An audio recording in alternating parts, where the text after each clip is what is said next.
J'aimerais qu'on commence par un chant. Un chant qui date déjà. Mais tu l'as, hein? Tu l'as. C'est « Oh, quel bonheur de le connaître ». Et je propose qu'on se lève pour chanter ce cantique. Parce que la plus grande joie, la plus grande richesse que l'on peut avoir, c'est Jésus dans nous. C'est le connaître. Alors, je posais une question au frère là qu'on disait la louange. Il est là. Tu n'as pas participé au séminaire, toi, tu n'étais pas là. Comme quoi, il y a une unité d'esprit. Vous avez remarqué? Il y a une unité d'esprit. Et c'est ça qui est important, le connaître. C'est-à-dire cette communion, d'une consécration totale. Il n'y a que lui qui aurait, il n'y a que lui qui compte. Le reste, ça ne compte pas. Alors, on va chanter « Oh, quel bonheur de le connaître ».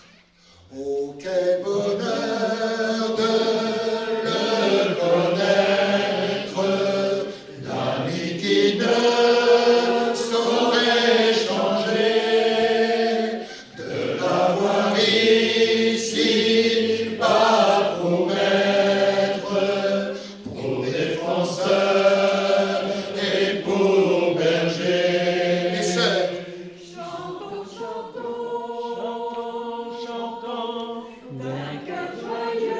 d'un cœur joyeux,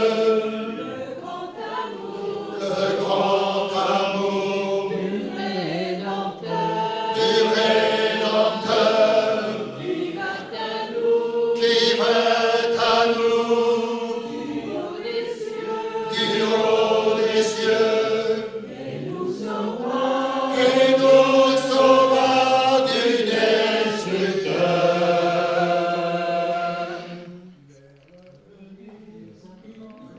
Il nous apporte la lumière, la victoire et la liberté. Alléluia. L'ennemi mordit la poussière, pour toujours Satan fut dompté. Chantons, chantons.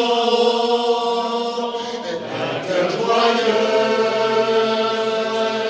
le grand amour du Rédempteur, qui vint à nous, du haut des cieux, et nous sauva du destructeur. Vers l'avenir marchons sans crainte et sans souci du lendemain.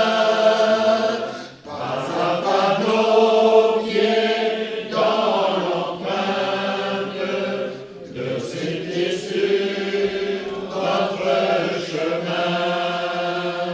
Chantons, chantons, d'un cœur joyeux, le grand amour du Rédempteur qui vint à nous du haut des cieux et nous sauva du destructeur. Alléluia. Reprenons place. Chantons, chantons d'un cœur joyeux. À vrai dire, j'ai pas vu beaucoup de sourires. Vous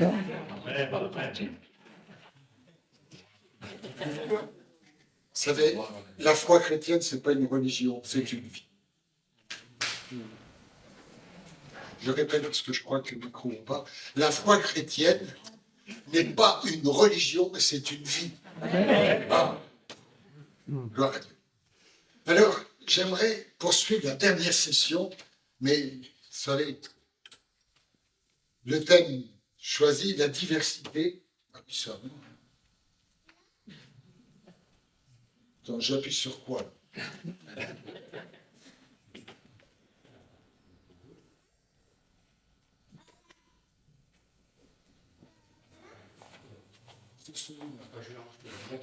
Non, tu vas mettre la diapo. Parce que j'en ai une quarantaine. Hein, quand même. Pour ça, je vous ai dit, vous me donnez combien de temps hein? On m'a dit combien, là 3-4 heures, je sais. Ça, c'est plus loin. Alors, exactement, la diversité, l'unité dans la diversité, ou dans la diversité, il y a une unité. Et on va voir que cette diversité est une richesse, un enrichissement inestimable. Vous savez, si la nature était, on va prendre une belle fleur, une rose, mais que des roses, et tout en noir et blanc. Bon, c'est déjà pas mal. Mais avec toutes les couleurs et toutes les variétés de fleurs, de couleurs, de vert, de bleu, avec le ciel. Bon, chez nous, hein, le bleu azur, ici, c'est un blanc jaune. Hein, mais le bleu, c'est formidable, formidable. Après, quelquefois, il y a des beaux nuages. C'est magnifique, les nuages. Mais nous, on a un balai ou un aspirateur, comme vous voulez, qui s'appelle le Mistral. Il enlève tout. Et tout est... Et quand il fait brillant, on dit, Seigneur, envoie le Mistral. Parce qu'on aime le soleil. Alors, j'aimerais lire ce passage qui nous dit ceci. Jésus étant arrivé dans le territoire de Césarée de Philippe, demanda à ses disciples, qui dit-on que je suis, moi, écoutez bien, le Fils de l'homme. Ils répondirent les uns, tu es Jean-Baptiste, les autres Élie, les autres Jérémie, et l'un des prophètes, ou l'un des prophètes. Mais vous, qui dites-vous que je suis? Simon-Pierre lui répondit, tu es le Christ, le Fils du Dieu vivant. Et Jésus va reprendre la parole en lui disant, tu es heureux. Encore une béatitude. Le connaître, c'est une béatitude. Simon, fils de Jonas, car ce ne sont pas la chair et le sang qui t'ont révélé cela, mais c'est mon Père qui est dans les cieux. Et moi, je te dis que tu es Pierre, et que sur cette pierre je bâtirai mon église, et que les portes du séjour des morts ne prévaudront point contre elle. On va aller plus loin, mais j'arrête là. J'aimerais dire une chose. Jésus demande à ses disciples, pour commencer, qu'est-ce qu'on dit de moi? Mais le Seigneur ne s'intéresse pas seulement à tout le monde, il veut s'intéresser à toi. Qu'est-ce que tu dis qu'il est? Qu'est-ce qu'il est pour toi? Parce que c'est ça qui est important. Il est qui pour toi? Un Dieu de l'histoire, un Seigneur de l'histoire, ou... Vous savez, ça fait 54 ans que j'ai donné ma vie au Seigneur. Hein. Non, c'est déjà ce matin qui était avec moi encore. Pour ça, j'ai voulu commencer par quel bonheur de le connaître. Et on va voir ici. Non, là, je sais pas pourquoi. Pourtant, j'ai travaillé ce matin, mais c'est pas enregistré, j'ai pas enregistré, je sais pas. Hein, à la Samaritaine. La Samaritaine qui dit de moi de cette eau et j'irai plus. Mais c'est pas de cette eau que je cause. C'est cette eau qui te donnera plus. Avoir envie d'avoir soif, de courir à droite et à gauche. Et puis après, elle rentre chez elle à Samarie. Et puis elle va parler. J'ai rencontré le Christ. Et puis qu'est-ce qu'il est écrit ensuite? C'est Jean 40, Jean 4, versets 40 à 41. Hein? Nous croyons non pas à cause de ce que tu as dit, mais parce qu'on l'a rencontré. L'important, c'est de vivre avec le Seigneur. On ne vit pas avec un souvenir, on vit avec une réalité, avec la vérité qui est toujours là. Et trop souvent, vous savez, on fait comme les femmes après la résurrection. On va au tombeau, puis on pleurniche. Où il est? Où il est? Puis il y a des anges qui viennent. Pourquoi cherchez-vous le vivant parmi les morts? Il faut aller toujours vers lui. Je vous disais hier, hein, mais ceux qui sont pas là, qui n'étaient pas là, ils vont être choqués. Hein. Dieu n'a pas d'amour. Il est amour. Parce que tu peux être en forme, tu peux ne plus être en forme après. C'est ça, quand on l'a, on peut le perdre. Mais quand on est, on ne perd jamais rien. Est-ce que tu es né de nouveau? Est-ce que tu es en Christ? Et Christ a fait de toi une nature nouvelle. Il n'y a pas de forme, il n'y a pas de je l'ai ou je ne l'ai pas. On est. Et en Christ, on est établi. Et c'est pour ça que quand je vous regarde, mes frères et mes sœurs, je vois que des enfants de Dieu. Mais tout le monde ne sait pas qu'ils sont enfants de Dieu. Si, intellectuellement, tout le monde le sait. Il n'y a pas de problème. Intellectuellement, tout le monde le sait.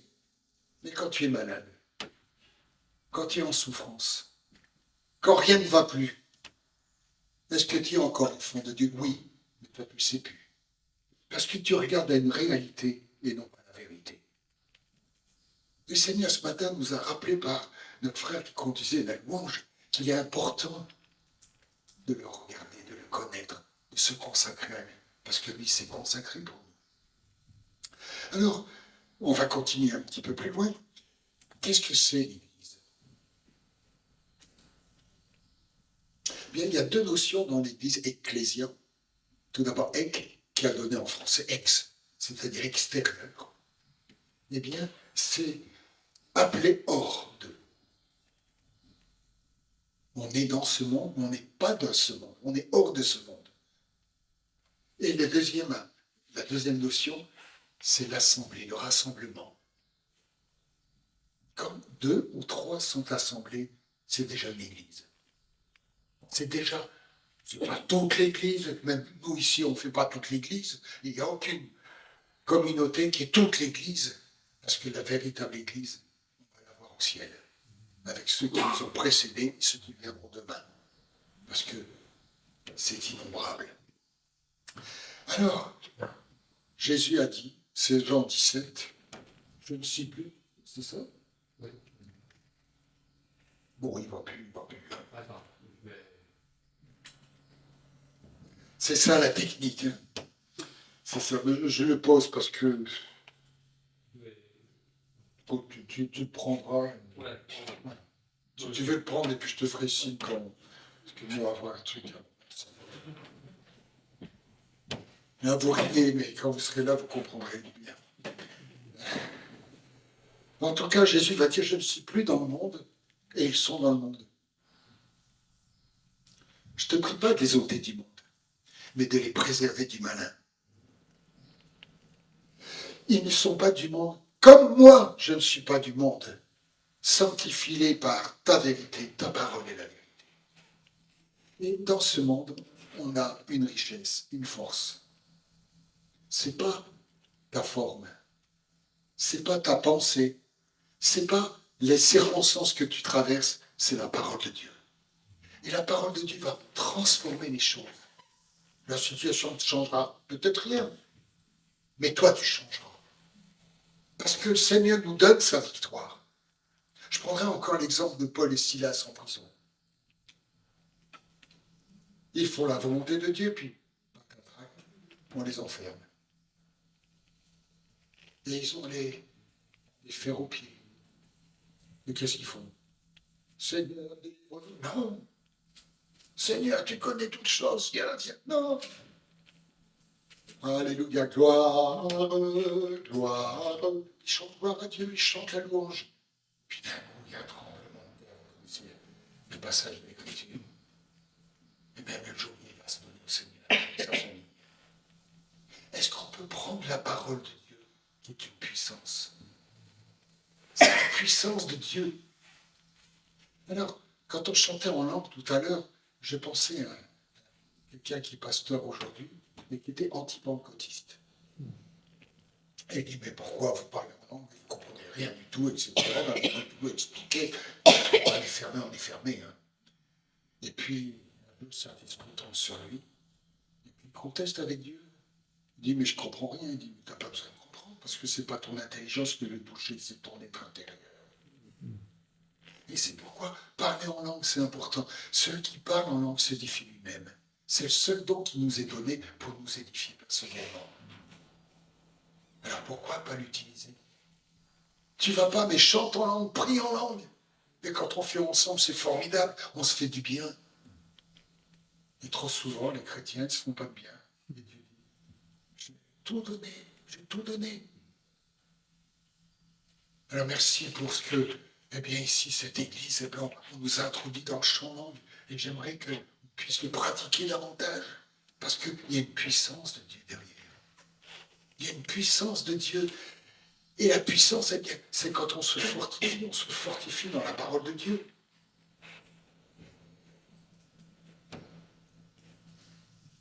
Je bâtirai mon église. C'est un peu plus loin, je ne sais pas ce que c'est. Il n'y a plus rien. Il y a des trous noirs, je ne sais pas pourquoi. Tu l'as copié ou quoi? C'est sur la PSB. Et ce matin à 5h30, 6h, c'était bon. Hein. C'était à l'avant, donc encore avant.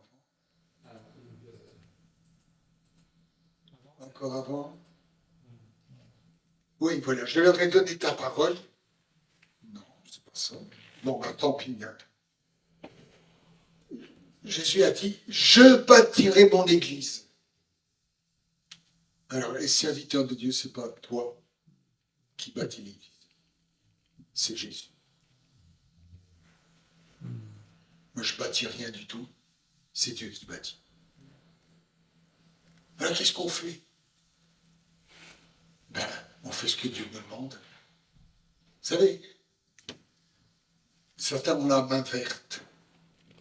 Hein?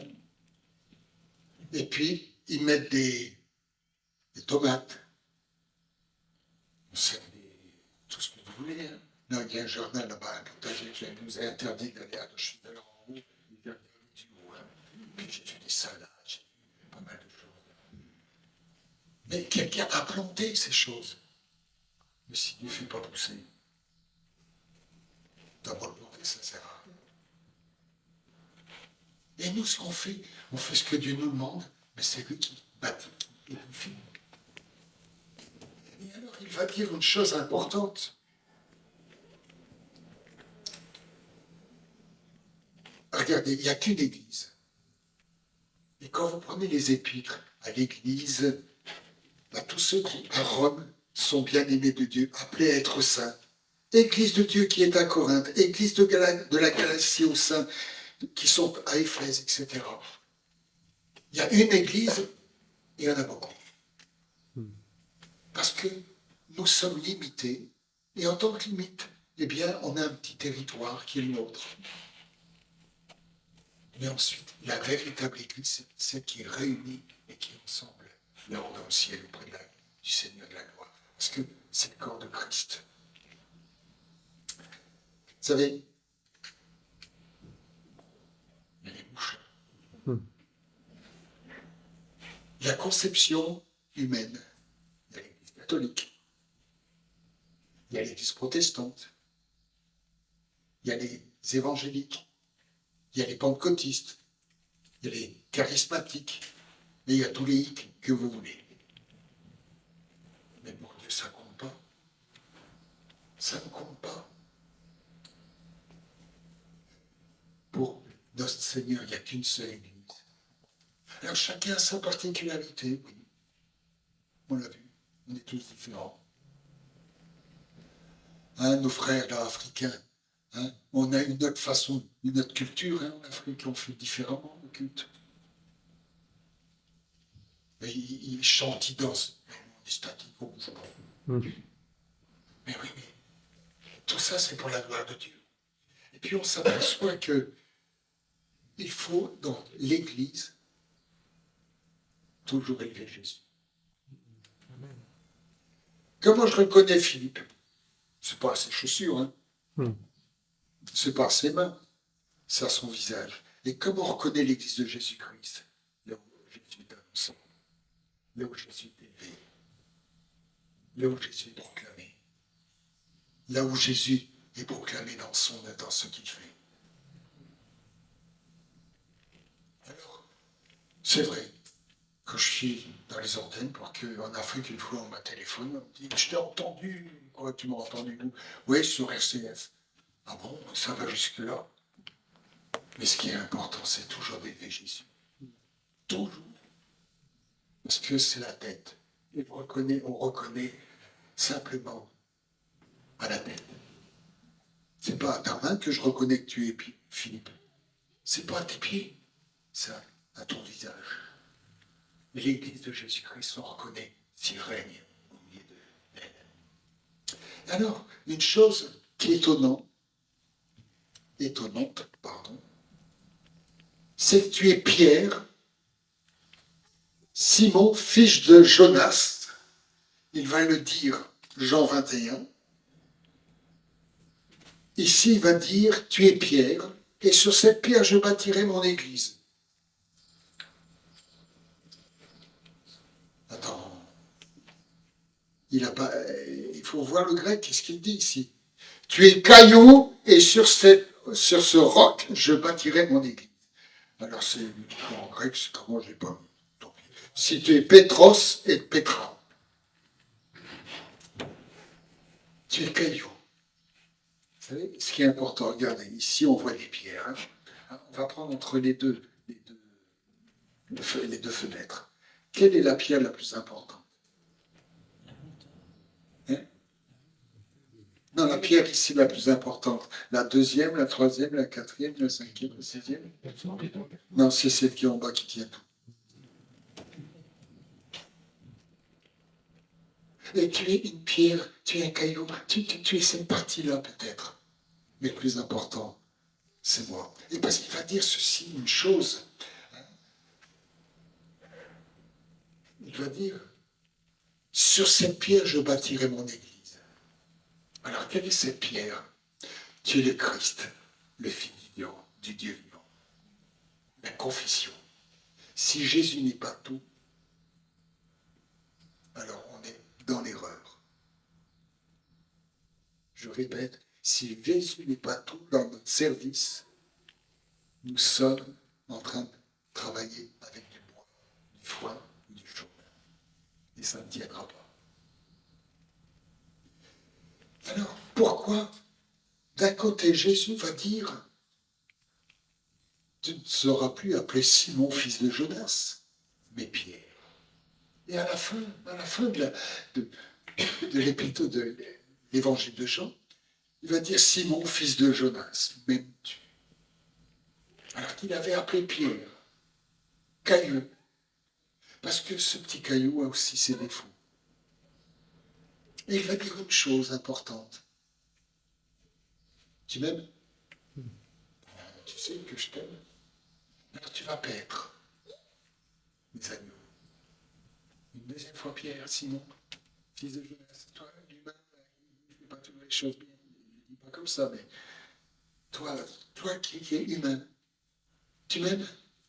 Paie mes brebis. Une troisième fois, il arrive 3 fois, je l'ai gagné. Et ce n'est pas, tu sais toute chose.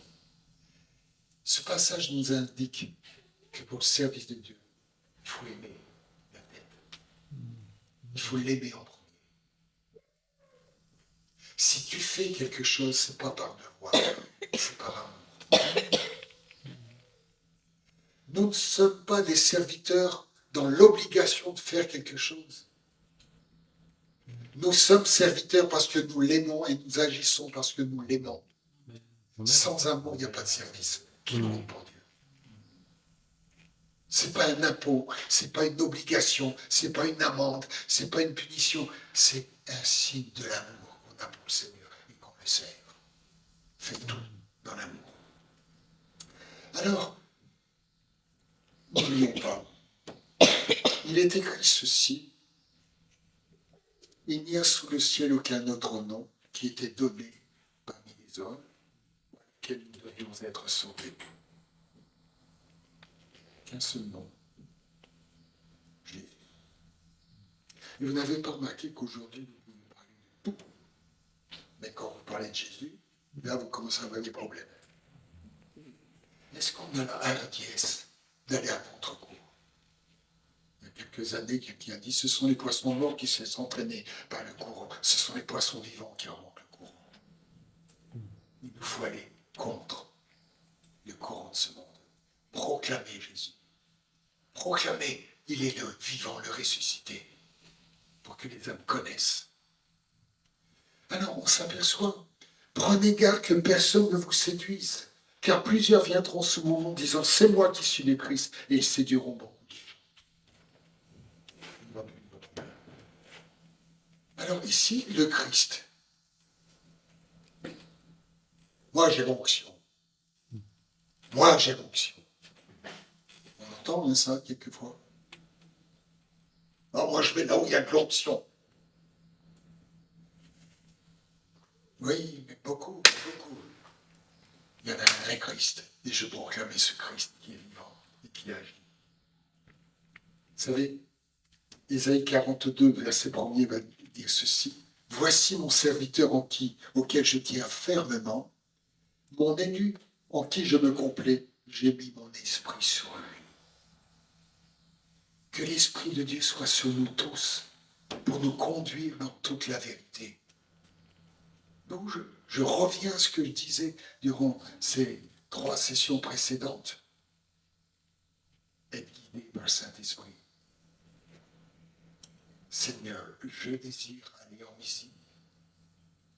Non, va en Macédoine. Je désire ceci. Ah Seigneur, cela ne t'arrivera pas. Ah, regarde-moi, Satan. Ce ne sont pas nos pensées, ce ne sont pas nos idées qui comptent. Mais la volonté de Dieu. Notre Père qui est aux cieux. Que ton nom soit sanctifié, que ton règne vienne, que ta volonté soit faite sur la terre comme au ciel. Le règne de Dieu, déjà, là où nous sommes, dans nos maisons, dans nos couples, dans nos familles. Et puis on va répondre autour de nous, chez nos voisins. Et alors, cette église-là possède une grande diversité. Je vous pose une question. Répondez pas tous en même temps, parce que ça fera une ou deux personnes. Quelle unité y a-t-il entre une oreille et un pied?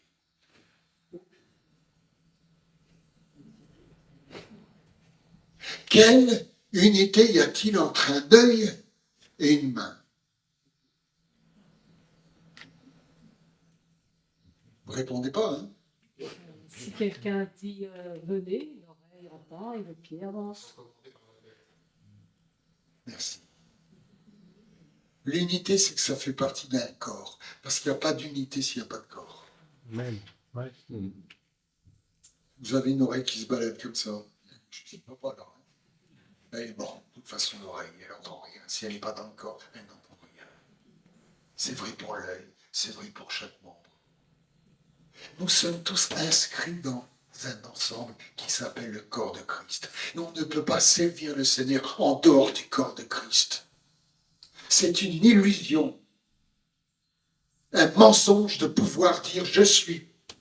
Non, nous sommes avec les autres, intégrés dans un ensemble qui s'appelle le corps de Christ, qui s'appelle l'Église locale.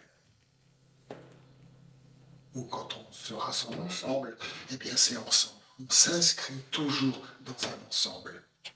Alors, le texte serait très long, le texte de base, hein, c'est 1 Corinthiens chapitre 12, versets 5 à 30. Donc il y a beaucoup de versets, 6 ou 7 diapos qui passent là-dessus, mais bon, c'est pas grave. Hein. Il est écrit ceci, je prends que les points essentiels. Hein. Il y a diversité de dons, diversité de ministères, diversité d'opérations. Or, à chacun, la manifestation est donnée pour l'utilité commune. À l'un est donné, par l'esprit, une parole de sagesse. À un autre, une parole de connaissance, selon le même esprit. À un autre, la foi. À un autre, le don des guérisons. À un autre, le don d'opérer des miracles. À un autre, la prophétie. À un autre, le discernement des esprits. À un autre, la diversité des langues. Et puis, si on va ailleurs encore, il y a de diversité. Parce que tout n'est pas énuméré. Est-ce qu'on est conscient que Dieu t'a donné d'être ce que tu es et fais ce que Dieu te demande à toi? Je ne dois pas copier, je dois simplement vouloir que le Seigneur fasse de moi ce qu'il a destiné que je sois.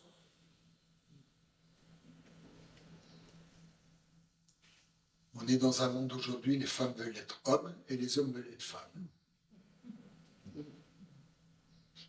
J'ai fait le problème. Ah, moi je suis Michel, je voudrais bien ressembler à Philippe.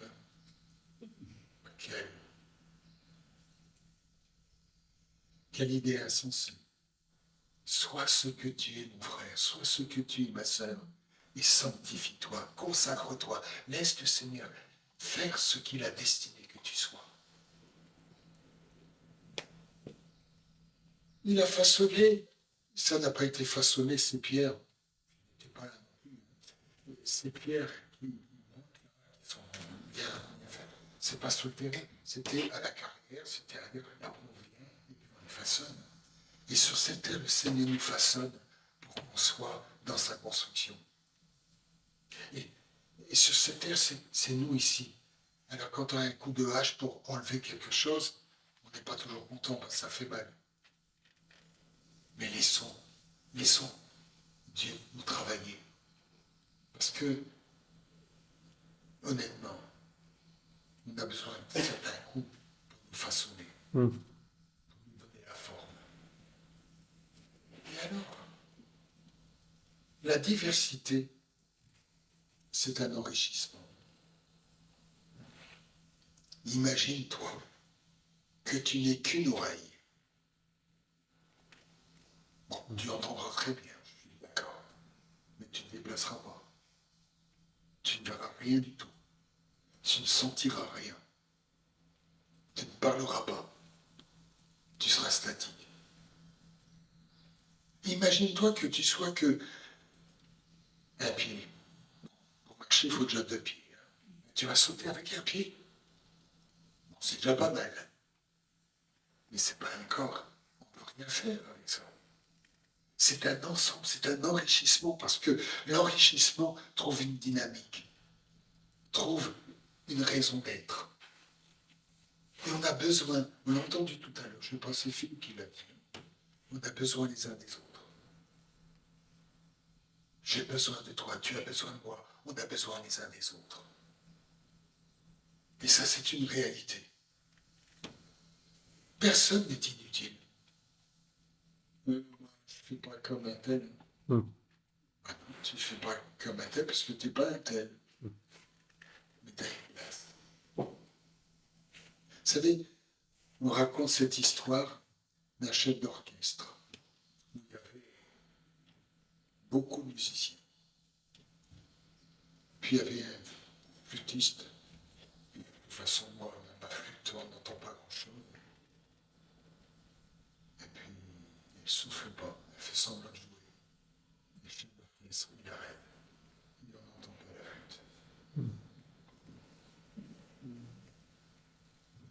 Dieu a une oreille, il entend tout. Et même si nous nous estimons sans importance, il y a une importance en plan de Dieu. Tu n'entends pas, tu ne comprends pas, tu ne vois pas. Mais Dieu sait pourquoi il t'a donné d'être. Soyons fidèles dans nos églises. Vous savez, quand il y a une grande église, il manque 10 personnes. On ne les voit même pas. Mais quand on est une vingtaine, c'est pas vrai, mon frère? Il en manque 2. Ça se voit. Et l'église en est impactée. Est-ce qu'on sait être fidèle dans les petites choses? La fidélité, c'est une question personnelle. C'est pas j'ai envie ou pas envie, c'est d'être engagé. Engagé pour Jésus et avec amour, pas par obligation. Parce que si vous venez par obligation, vous n'apportez rien du tout. On vient parce qu'on aime le Seigneur. Et puis en même temps, on enrichit les autres. On s'en aperçoit même pas. On s'en aperçoit même pas. Vous savez, une expérience que j'ai faite, c'est quelqu'un qui a perdu un enfant. Et c'était très, très, très dur.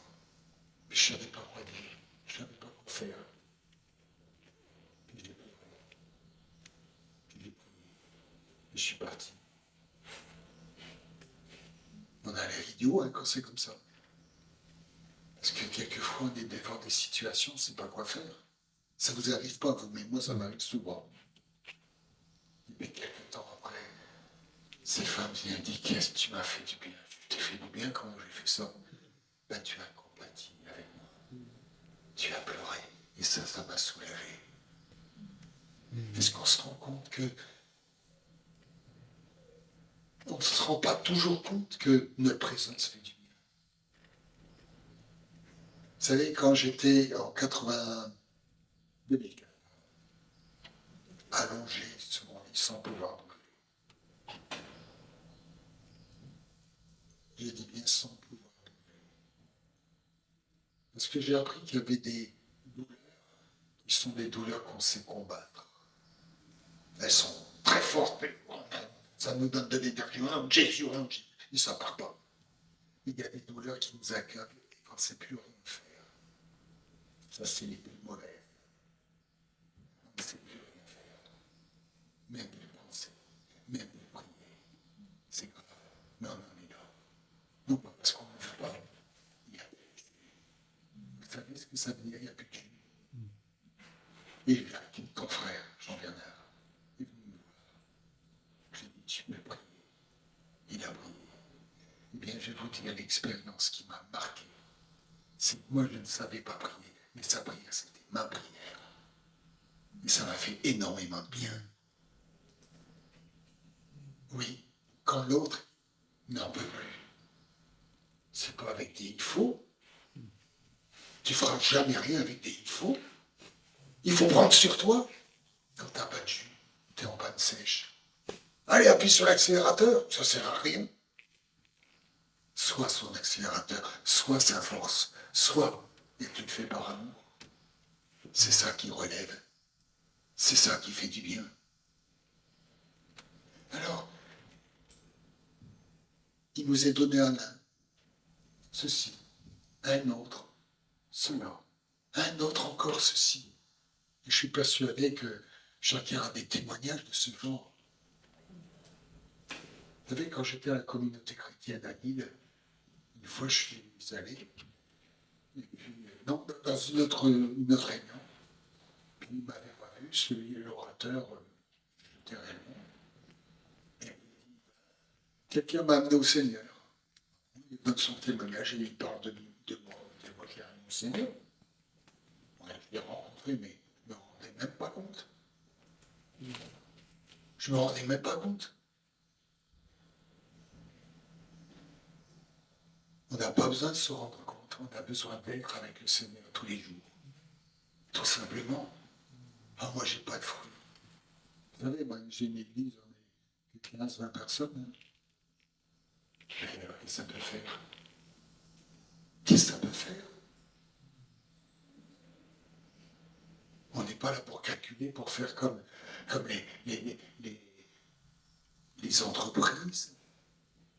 T'as combien de chiffre d'affaires, mon frère? T'as combien de chiffre d'affaires, mon frère? T'as combien de chiffre d'affaires? Non, c'est pas une affaire. L'Église n'est pas une entreprise. L'Église est un corps vivant où Christ est au milieu d'elle et il agit au travers des uns et des autres. C'est ça. Et tu es un membre de Christ. Que tu sois homme, que tu sois femme, que tu sois jeune, que tu sois moins jeune, âgé, eh bien tu as un rôle à tenir, c'est d'être enfant de Dieu et tu vas respirer. Tu vas respirer l'odeur de Christ. Vous savez, j'ai un voisin qui est, maintenant il est en retraite, mais il était directeur de sécurité sociale. Il ne faut surtout pas parler de Dieu. Une fois, pour essayer de l'amener au Seigneur, je suis allé à la chasse avec lui. Nous sommes barbe la chasse. Hein. Mais bon, on s'y fait tout pour créer une amitié. Hein. Et puis, son collègue qui était là, il dit, toi, tu es pas seul. Il dit, taisez-vous, je ne veux pas qu'on parle de Dieu dans ma voiture. Voilà, vous sortez. Puis une fois, il nous a invités aux 20 ans de sa fille. Il a des moyens. Dans un restaurant, il bloque un restaurant pour lui seul, avec pas mal de gens. J'étais avec mon médecin, et puis il m'a casé avec les personnes du troisième âge. Je ne sais pas si vous les connaissez, hein. Plus de 60 ans. Et puis, ils ont tous des bonbons à droite, des bonbons à gauche, ils ont tous des trucs qui ne vont pas. Et puis, vous êtes pasteur, puis je dis, oui, vous voulez que je prie? C'est une erreur. Il m'a causé pendant un certain temps. Ah, il était hors de Dieu. Et moi, je savais pas, j'avais oublié qu'il était hors de Dieu. Hein. Il y a un problème, on prie. Hein. Vous faites ça la même chose, mais j'ai des problèmes. Puis après, derrière le mur, parce que le mur qui nous sépare, il est au-dessus du mur, comme il est grand, il dit, Michel, t'es un gars différent, toi, des autres. Je dis, pourquoi tu dis ça? Et puis,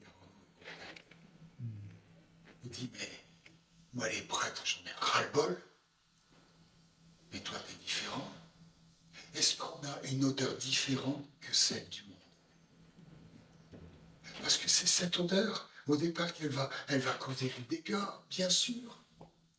Elle va créer des problèmes, bien sûr, c'est vrai.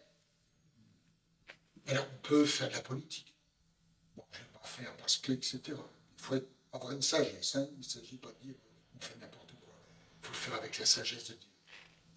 Et puis ensuite, il cause plus, mais moi je cherche. Alors qu'est-ce que j'ai fait? Je tendais sa pelouse devant chez lui. Il dit pourquoi tu fais ça? Du coup, j'étais là, je vais faire un petit peu plus près chez toi. Puis maintenant, c'est lui parce que moi j'ai un petit problème dans l'opération. Alors, c'est lui qui tombe la pelouse devant maintenant. Mais est-ce que vous comprenez que nous sommes appelés à changer l'autre, le prochain, et qu'il soit? On ne rend pas le mal pour le mal. Il fait du mal, on rend du bien. Et ça parle plus que des mots, parce qu'ils ne veulent pas entendre des mots. Mais ils aiment être aimés. Ils aiment être aimés. Je me suis aperçu, il y a un problème dans son enfance. J'ai un petit peu parlé et dit à mon père, d'accord.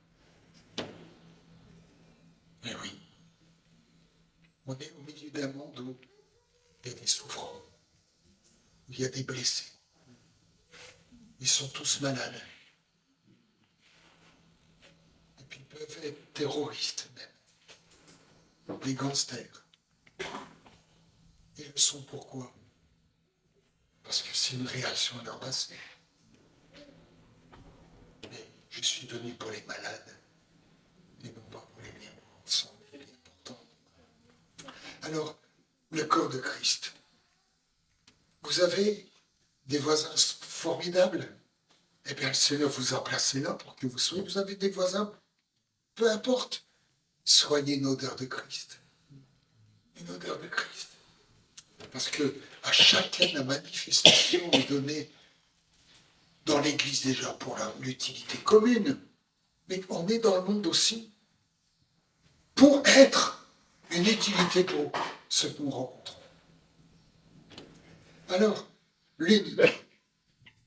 Il y a le même esprit, le même Seigneur et le même Dieu. C'est un. C'est un. C'est le même. Qu'il soit à Saint-Louis du Rhône, c'est ça, hein? Ou qu'il soit ici à Aix, ou qu'il soit dans le nord, là où vous êtes, je ne sais pas, à Bruay, ou qu'il soit là-bas à Noyelles, hein? Peu importe. À Vincennes, n'importe où. Même dans votre domicile, vous avez une utilité pour les uns et les autres. Rassembler tout dans un corps. Parce qu'il est venu pour rassembler tout dans un corps. Et puis, à chacun de nous, la grâce a été donnée selon la mesure du don de Christ.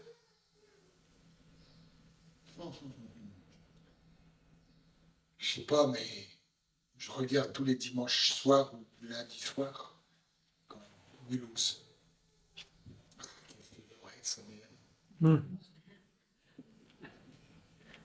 À vous? Je ne suis pas tout seul, je vois. Je ne suis pas Samuel. Je vais vous décevoir, mais je ne suis pas Samuel.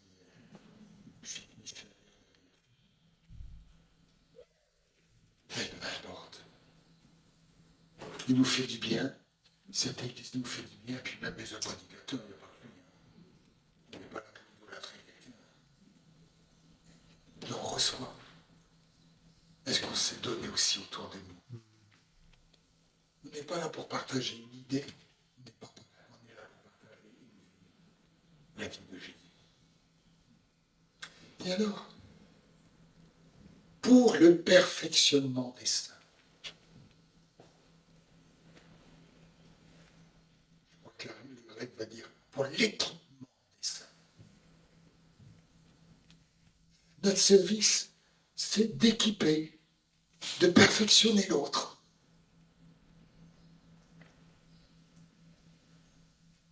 Admettons que quelqu'un ne va pas bien. Il y a plusieurs façons de réagir. Tu fais mal. Mais vous ne le faites pas bien. Vous savez, j'ai quelqu'un dans ma famille qui a fait adultère. On lui a tendu un piège. Exactement. On lui a tendu un piège. Il a eu un enfant hors mariage. Puis la l'église, dehors. Il y a comme ça un neveu. Je tape chez lui, je dis ouais, tu viens pour me dire. Je dis surtout pas, je viens te dire. Parce que ta conscience déjà te condamne. Je ne suis pas venu pour te condamner. Je suis venu pour te dire Jésus a la solution. Il me fait rentrer. Il ne voulait plus voir de chrétien, plus rien. Je dis c'est pas la peine que je te condamne, je te dis t'as mal fait, tu le sais déjà. Je suis venu pour te dire que Jésus restaure. Eh bien, ça l'a restauré totalement. Ça a mis du temps parce que c'est pas du jour au lendemain. Ça l'a restauré totalement. Est-ce qu'on sait communiquer cette grâce? Communiquer cette grâce du Tout-Puissant. Communiquer cette grâce que Dieu a tout accompli. Pourquoi? Parce que tout est payé. On vient de se rappeler là avec la communion, la Sainte Seine. Il a porté le péché. On ne va pas dire. Il faut que tu l'aies porté. Par contre, je lui ai dit quand même de confesser, de reconnaître. Parce qu'il ne peut pas être pardonné s'il ne reconnaît pas. Je ne peux pas obtenir la grâce si je ne sais pas que j'ai besoin de la grâce. Ça, c'est un point essentiel. Si tu ne reconnais pas, tu restes avec ton péché. L'essentiel, c'est de reconnaître, oui, je l'ai fait. Et puis on peut invoquer la grâce, elle est donnée. Elle est accordée. Mais si tu ne reconnais pas, tu restes avec. D'où l'importance de la confession. L'importance de cette confession. Alors, Jésus va avoir cette attitude. Cette attitude où, je l'ai dit hier soir, il va laver les pieds des disciples. Il va dire, je vous ai donné un exemple. L'exemple, c'est de servir l'autre. Même s'il faut s'abaisser pour le servir. Parce que le serviteur n'est pas plus grand que son Seigneur, ni l'apôtre plus grand que celui qui l'a envoyé. Si vous savez ces choses, vous êtes heureux, pourvu que vous les pratiquiez. Alors, quelle est la raison de la diversité?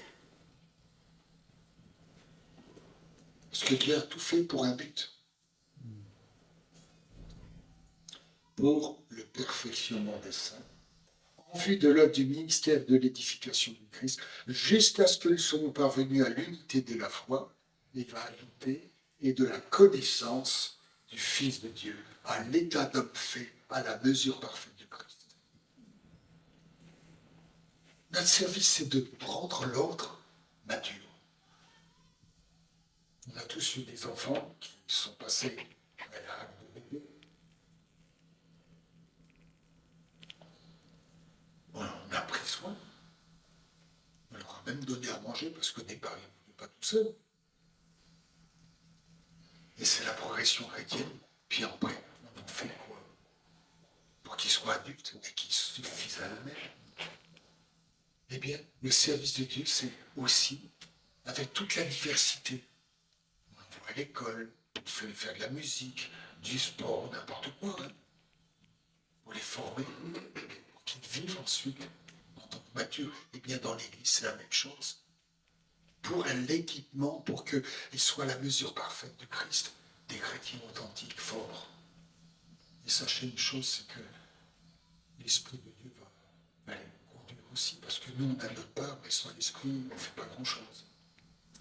Alors, la source de l'unité, c'est la croix. S'il n'y a pas la croix, il y a une fausse unité. Et pourtant, la prédication de la croix, c'est une folie. C'est une folie.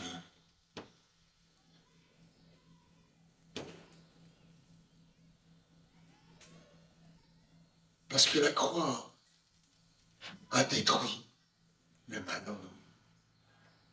Mais il faut que je passe par la croix. C'est la puissance de Dieu. Il a détruit en le clouant à la croix, eh bien, tout ce qui me condamnait. Alors souvent, vous savez, les gens s'auto-condamnent. C'est pas la peine de dire.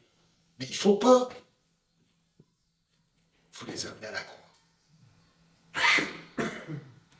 Et quand tu vois quelqu'un d'autre, regarde-le au travers de la croix. Parce que la croix, c'est elle qui enlève, non pas nos différences, mais ce qui prend nos différences comme des oppositions. Parce que nous sommes complémentaires.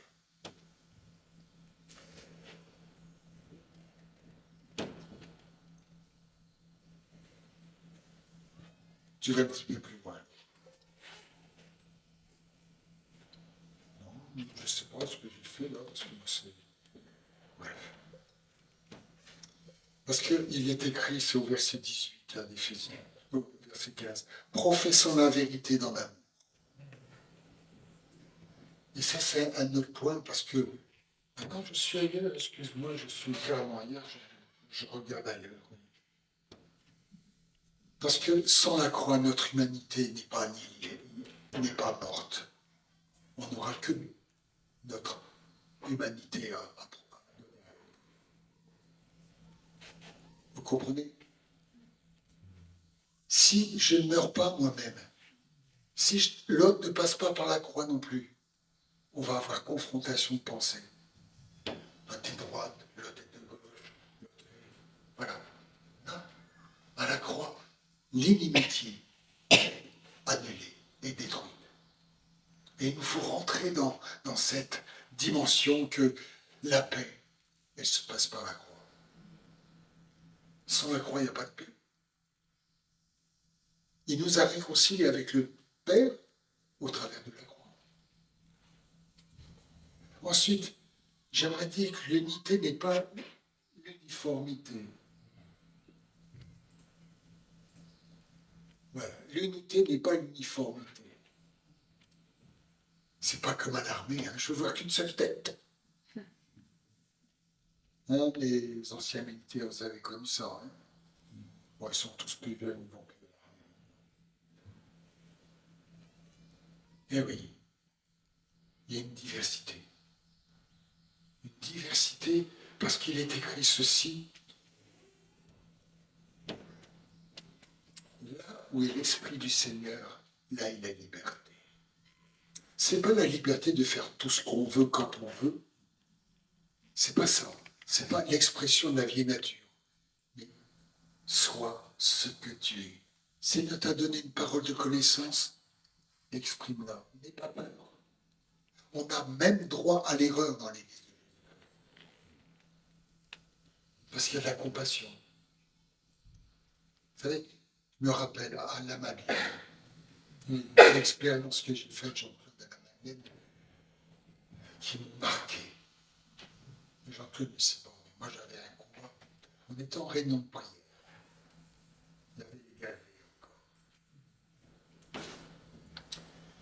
Puis il y avait une action d'esprit qui était là. On s'attendait à ce que Dieu dise quelque chose.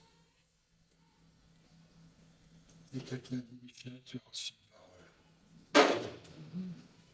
J'ai reçu une parole, moi. J'étais là. Allez, Michel, vas-y. J'ai rien reçu du tout. Mais rien du tout, je vous assure, rien du tout. Puis j'ai bloqué tout le monde. Tout le monde s'attendait à moi. Hein. Et moi, j'étais bloqué, je ne savais pas. Vous savez comment j'ai commencé? Peu importe. Je ne sais pas ce que je dois dire, mais j'ouvre ma bouche et je parle. L'esprit parle. C'est la première expérience.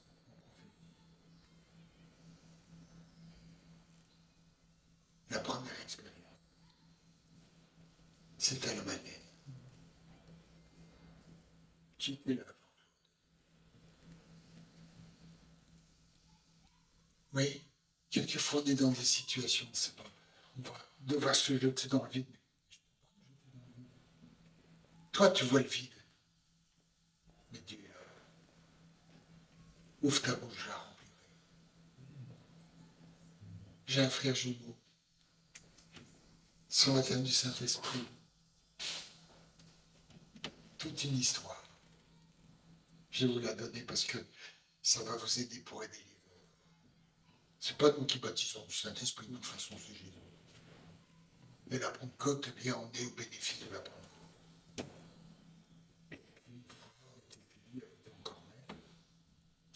Et puis, il parle sur le Saint-Esprit, il était baptisé du Saint-Esprit. Tout triste. Oh, mais c'est pas grave, ça. On va prier, puis il va être baptisé. Et puis, il y a quelques bases. Et puis,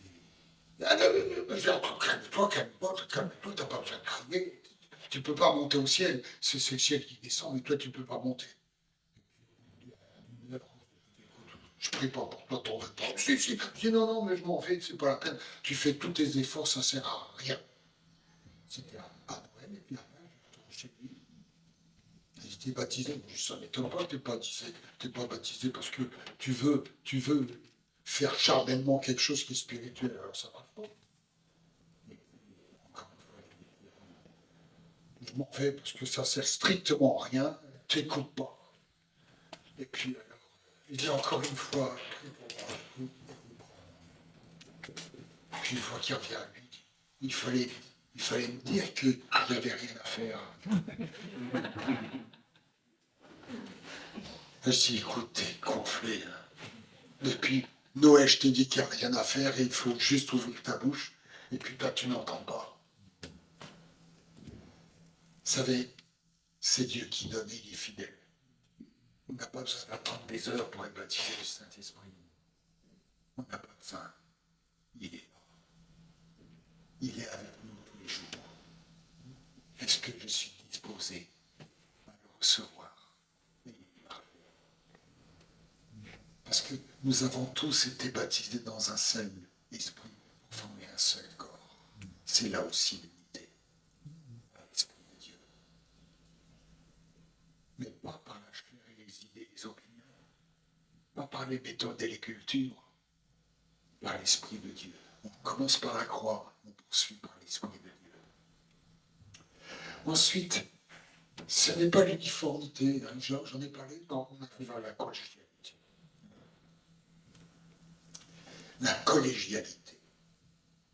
Et j'aime beaucoup ce passage parce que j'ai tiré sur le poil de Pierre qui, contre son opinion, va chez un païen. Et puis, contre toute attente, il va manger des animaux impies. Bon, il a fait l'expérience avec Dieu. Puis quand il rentre, il fait partie d'un ensemble, le corps. Il ne va pas dire, vous n'avez rien à dire, moi je fais pas. Il va rendre des comptes. Et nous sommes tous intégrés dans un corps et nous avons à rendre des comptes. Qu'on soit pasteur, qu'on soit ancien, quoi, on est ensemble et dans cet ensemble on a à partager. Et on s'aperçoit que Pierre va exposer tout ce qui s'est passé. il va y avoir des sceptiques qui mais quand ils ont entendu que l'Esprit de Dieu, comme le jour de la Pentecôte, est descendu sur eux, on n'a rien à dire. On n'a rien à dire. Ils étaient tous d'accord. Il faut travailler dans l'unité les uns avec les autres. Tu peux avoir raison et l'autre ne te comprend pas. Ça existe, c'est possible. Mais regardons la main de Dieu. Si la main de Dieu est là, moi j'ai un avis différent, mais je l'accepte. Moi je vois autrement. Si je suis un œil, je vois autrement. Mais là, c'était une oreille ou une bouche qui parlait différemment. Chacun a un rôle différent. Alors, je dirais, regardons l'œuvre de l'esprit. Vous reconnaîtrez l'arbre à quoi? À ses feuilles, aux fruits. Et Pierre a dit, mais l'Esprit de Dieu est tombé. Qu'est-ce que je pouvais faire, moi? Ah, mais il n'était pas d'accord qu'il soit allé chez les païens. Hein? Il mangeait avec les païens, il dormait chez les païens. Oh là là là. Parce qu'il est écrit, même quand tu vas même toucher, tu risques d'être impur. Hein? Est-ce qu'on est conscient qu'on rentre dans une nouvelle alliance? L'alliance avec le Seigneur. Il a déjà tout payé, tout est fait. À la croix, tout est accompli. Mais nous, pour moi, tout est accompli, c'est une bonne chose, mais pour l'autre, quand même, il doit payer quelque chose.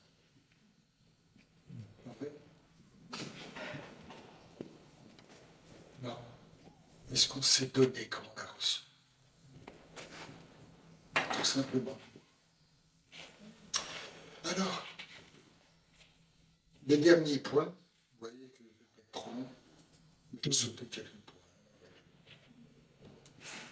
Paul va dire aux Corinthiens, aspirez aux dons les meilleurs. Et je vais vous montrer une voie par excellence. L'amour. Si je n'ai pas l'amour, je ne suis rien. Premier commandement, tu aimeras le Seigneur ton Dieu de tout ton cœur, de toute ton âme, de toute ta force, et ton prochain comme toi-même. L'amour, c'est l'unité par excellence. Il y a une sœur qui est âgée de plus de 100 ans, là.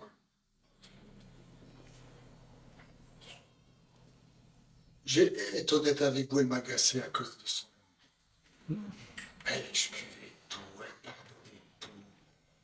Même les choses non pardonnables. Mais j'ai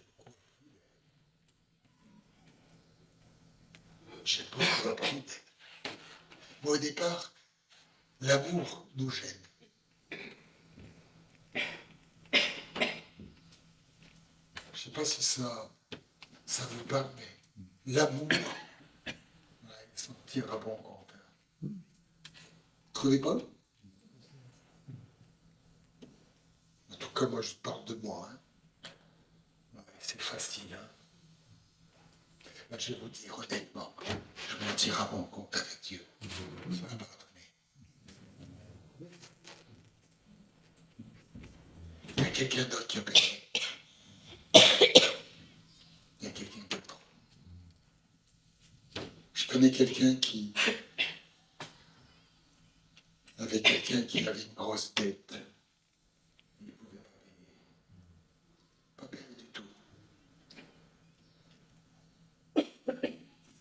Et s'il ne payait pas, c'était la prison.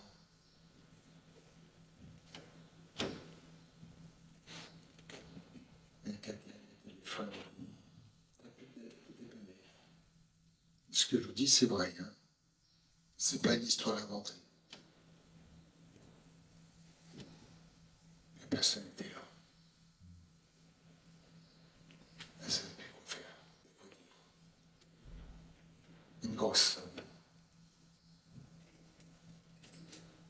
Imaginons, Dieu nous a aimés. Tout payé avant que tu saches que tu avais des dettes. Il a tout payé déjà par avance. Est-ce qu'on sait vivre dans l'amour et communiquer l'amour? Sans amour, je ne suis rien. Une cymbale qui retentit, puis c'est tout. Tu peux avoir tous les dons, tu peux avoir toutes les choses les plus grandes, les plus formidables. Et Dieu dit, mais si tu n'as pas l'amour, tu n'as rien. C'est la valeur du service. C'est la puissance du service. Parce que c'est l'amour qui est plus fort que la haine. C'est l'amour qui triomphe de la mort. C'est la puissance même de Dieu. Parce que Dieu est amour. Parce que Dieu est lumière. Il est ténèbres en toute force. Alors, la version Colombe va donc dire ceci. Si donc il y a quelque consolation en Christ, s'il y a quelque soulagement dans l'amour, s'il y a quelque union d'esprit, s'il y a quelque compassion et quelque miséricorde, rendez ma joie parfaite, ayant un même sentiment, un même amour, une même âme, une même pensée. Ne faites rien par esprit de parti ou par vaine gloire, mais que l'humilité vous fasse regarder les autres comme étant au-dessus de vous-même. Que chacun de vous, au lieu de considérer ses propres intérêts, considère aussi ceux des autres. Ayez en vous les sentiments qui étaient en Jésus-Christ. Et si je continue, les sentiments, c'était la croix. C'était pas les bisounours. Cet amour, c'est un amour qui se donne. Cet amour qui restaure tout. Et quand il va nous dire ici, ayez un même sentiment, on passe par Jésus. Il va dire une même âme, sauvée par grâce. Il n'y a aucune condamnation pour moi, mais pour toi non plus. Une même pensée.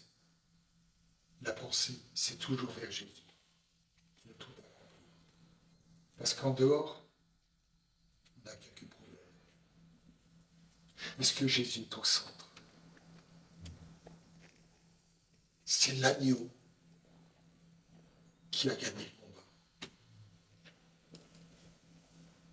C'est l'agneau qui a brisé mes liens. C'est l'agneau de Dieu qui a terrassé l'ennemi. Lui, le Seigneur des Seigneurs. Lui, le Créateur. Et dans cet amour, Paul va nous dire, je vous porte dans mon cœur. Je vous porte dans mon cœur. Est-ce que les brebis que le Seigneur nous a données, est-ce qu'on les porte dans notre cœur?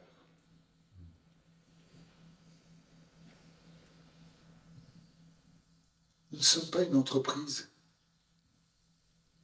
Nous sommes des bergers. Et je trouve, il manque beaucoup de bergers dans l'œuvre de Dieu. On est conditionné par la société. Il faut du résultat. Il faut du résultat. Écoutez, nos résultats, pas terrible. Non, c'est pas ça. Regardez ce qui s'est passé avec Jésus. Il y en a un même sur les 12 qu'il a trahi, qu'il a renié, qu'il a donc il ne restait plus que 11. Et puis tout ce peuple qui crie Hosanna, fils de David, etc. Crucifie-le, crucifie-le. Et Paul, à la fin de sa vie, tous m'ont abandonné. Il ne reste que quelques-uns. Mais l'évangile progresse. Moi, je bénis le Seigneur pour celui qui a appelé un gangster et qui est devenu pasteur. David Wilkerson, par exemple. Nicky Cruz.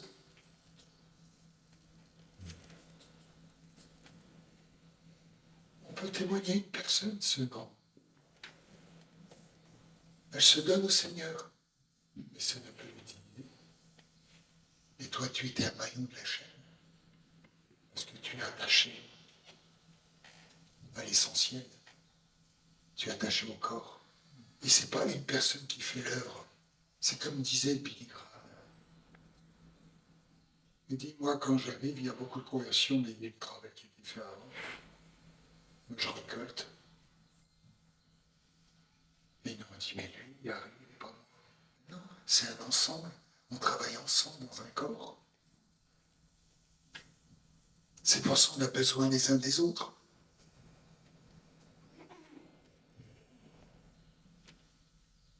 Je terminerai par ce dernier point. Vous allez dire les hors contexte, mais on va le replacer dans le contexte. Les pharisiens abordent Jésus pour l'éprouver. Et ils vont dire ceci, est-il permis à un homme de répudier sa femme pour un motif quelconque? Et Jésus va répondre, n'avez-vous pas lu, attendez, les pharisiens qui n'ont pas lu l'écriture, c'est exagéré un peu, parce que n'avez-vous pas lu que le Créateur au commencement fit l'homme et la femme, et c'est pourquoi l'homme quittera son père et sa mère, et s'attachera, etc. Alors que l'homme donc ne sépare pas ce que Dieu a joint. Alors ils vont répondre parce qu'ils ne sont pas satisfaits de ça. Dieu ce qu'il fait, d'accord, mais aujourd'hui on est ailleurs. Pourquoi donc, lui dirent-ils, Moïse a-t-il prescrit de donner à la femme une lettre de divorce et de la répudier? Il va dire ceci, c'est à cause de la dureté de votre cœur que Moïse vous a permis de répudier vos femmes. Au commencement, il n'en était pas ainsi. Tu veux vivre l'unité? Reviens au commencement des choses. Parce que quand on prend la route avec le temps, il y a toujours des ingrédients nouveaux qui viennent. Et notre pensée est différente. Vous savez, je suis outré par des livres chrétiens. J'ai participé à un enterrement d'un homme qui était très respectable, un savant chrétien qui était professeur. C'est science et foi, je crois. C'est ça, hein. Je suis allé en enterrement. Parce que je connais son père, le pasteur aussi, etc. À pleurer. Pas une fois le nom de Jésus. Pas une fois parler de l'espérance, on a parlé de la science. On ajoute, parce qu'aujourd'hui, il faut comprendre l'écriture au travers de ça. Il faut comprendre l'écriture au travers de ça. Et on ajoute des choses. Et c'est plus l'écriture. Ce n'est plus l'écriture. Il faut revenir au commencement des choses.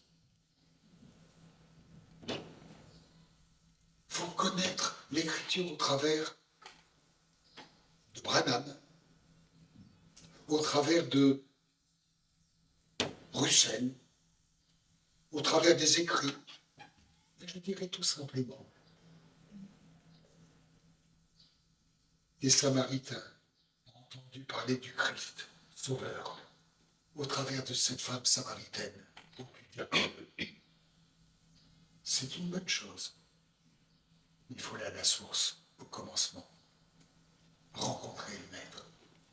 Et ensuite, on l'appelle ces choses. Et Paul va dire, je sais en qui je crois. Je sais en qui j'y crois.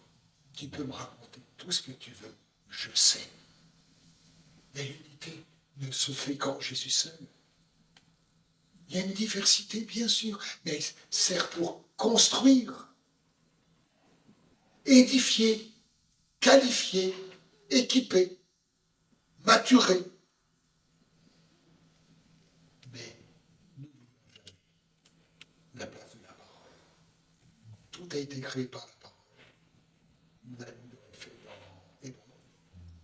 Nous reconnaissons que toute chose a été créée par la parole. Visible et invisible. Reconnaissons une chose, qu'il nous faut revenir à l'essentiel. Jésus au centre. Jésus, nous t'adorons. Jésus, nous t'adorons. Jésus, tu es souverain. Tes œuvres t'acclament, l'Église proclame. Ô Jésus, tu es souverain. Jésus, nous t'adorons. Jésus, nous t'adorons. Jésus, tu es souverain. Tes œuvres t'acclament, l'Église proclame. Ô Jésus, tu es souverain.